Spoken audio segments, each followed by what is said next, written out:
Red flag. If the child won't meet with a therapist alone, this is a sign of significant psychological enmeshment. Children become highly distressed when they're separated from the favored parent.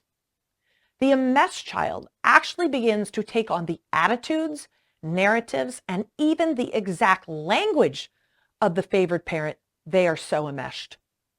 The child exhibits what we call anxious attachment when they become separated from the favored parent, and they aren't capable of healthy individuation.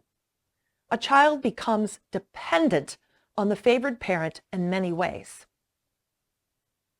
Emma was so enmeshed with mom, she actually used mom to regulate her emotions, and she became highly distressed without her. This would happen every time Tom went to get his daughter for his parenting time. Emma exhibited this extreme emotional dysregulation, and it's not uncommon for severely alienated children to have trouble leaving the favored parent. This should have been a big red flag to the reunification therapist. Another error made in reunification therapy is that the reunification therapist does see everybody individually, but never has the target parent and the child get in a room together to do a joint session. I have so many clients that come to me and I'll ask them, did you ever get in a room to talk anything to your child about anything? And they'll tell me, no, they never did.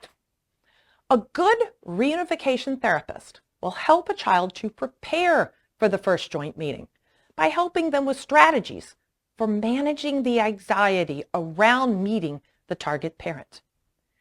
But a good reunification therapist knows that it is rare that a child will ever say they're ready to do the joint session. That is why the reunification therapist needs to continually be proactive in leading the reunification process and making this first session happen. A third error often made in reunification therapy is that the therapist allows the regular reunification therapy to go on for too long, and they don't let lawyers and parents know that the case isn't progressing. By 3 to 6 months, most reunification therapy cases should be well on their way to reuniting. If not, this should be another big red flag. This means that the regular reunification therapy process won't be effective, and a more intensive treatment program is probably going to be needed at this point. In this case, a 4-day intensive program was ordered with a 45-day no contact from the favored parent. So what is intensive reunification therapy?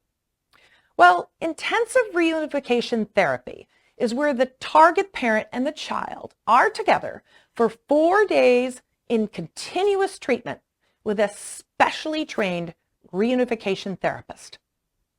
The target parent and the child spend time working on exploring their relationship and creating positive experiences with each other again. One of the most important features is for them to have fun together, building those positive experiences. It's important that the 4 days are spent away from the target parent's home, and the family stays together in a hotel or rental property near the treatment office. Often, the treatment includes other family members, like adult siblings, grandparents, aunts, uncles. And in the afternoon, everybody goes out to engage in fun family activities.